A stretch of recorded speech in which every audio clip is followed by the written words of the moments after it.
Pegasus मामले पर विपक्षी पार्टियों ने मोदी सरकार को घेरा, यहां तक कि सरकार पर जासूसी कराने के आरोप भी लगाए।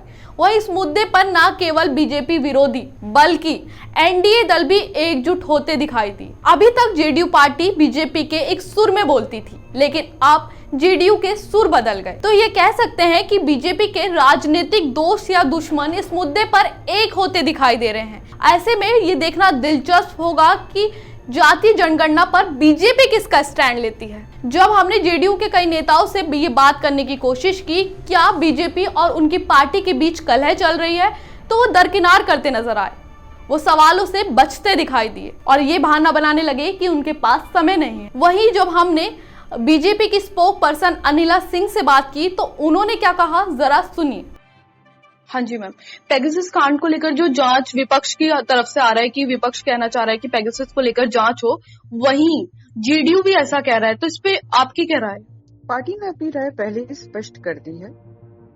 जिन कंपनीज का इसमें नाम लिया जा रहा है, जब वही डिनाई कर रहे हैं, वही डिनायल मोड पर हैं, तो मुझको समझ में नहीं आ रहा है कि विपक्ष जो है इसका इतना ज्यादा इशू क्यों बना रहे हैं और उसको लेके पार्लियामेंट भी नहीं चल पा रहा है। तो उनको ये सोचना चाहिए कि पार्लियामेंट चलाने के लिए जो हार्ड अर्न मनी होता है टैक्स पेयर का, वो लगता है 2.5 लाख रुपए पर मिनट का खर्चा आता है।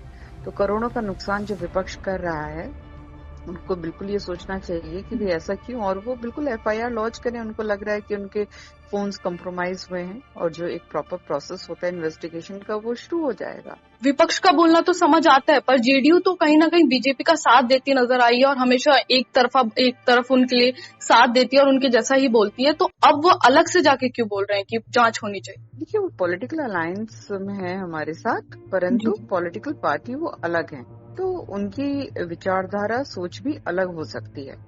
अगर उनके दिमाग में ऐसी कोई बात आई है तो उन्होंने कहा है इस बात को। जी।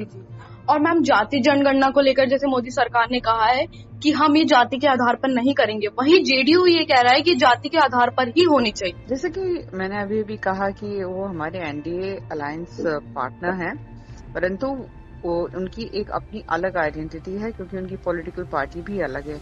अलग पॉलिटिकल पार्टी है तो उनकी सोच, उनके रिक्वायरमेंट्स अलग होते हैं, तो उसके अनुसार उन्होंने ये डिमांड रखी है। पर विपक्ष भी कह रहा है कि ये आपसी कलह है जेडीयू और बीजेपी के बीच। ये कलह और कलेश का बिल्कुल इसमें सवाल ही नहीं उठता। वो हमारे अलाइड पार्टनर है और अभी तक हैं और आगे भी रहेंगे। तो जो जैसा होता है उसकी सोच भी वैसी ही होती है। शायद उनकी ये विशफुल थिंकिंग है कि इन लोगों के बीच में किसी प्रकार की तकरार आ जाए, पर ऐसा कुछ है नहीं। जी। इसे सुनकर आपकी क्या राय है? क्या आपको भी लगता है कि जेडीयू और बीजेपी के बीच में कलह चल रही है, या आपको लगता है जो अनिला सिंह कहना चाहती हैं वो सही है? यह हमें कमेंट बॉक्स में जरूर बताएं। अभी के लिए इस वीडियो में इतना ही। ज्यादा जानकारी के लिए सब्सक्राइब करें ऑथम न्यूज। धन्यवाद।